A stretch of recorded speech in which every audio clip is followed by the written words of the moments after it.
আপনারা কি জানেন সঠিক সময়ে যদি আপনার গতি না বাড়িয়ে থাকেন তাহলে কি ঘটতে পারে? চলুন এই বিষয়টি একটি মার্কেটিং স্ট্র্যাটেজির মাধ্যমে জেনে নেই।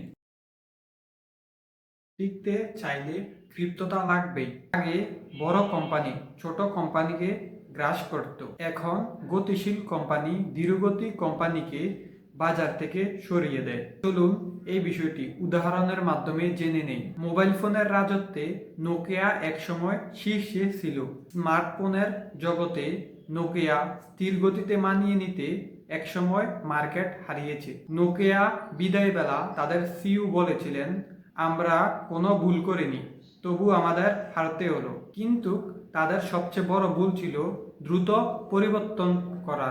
ততদিনে মার্কেটিং অন্যদের কাছে চলে গিয়েছিল, নোকিয়া হেরে গিয়েছিল স্পিডের কাছে। তাই আপনি যদি আপনার গতি দ্রুত সময় না বাড়ান তাহলে অন্য সবার থেকে অনেক পিছিয়ে যাবেন, যাতে করে নোকিয়া কোম্পানির মতো আপনারও আর কিছু করার থাকবে না। এই জন্যই কোচ কাঞ্চন বলেন, speed is the new currency.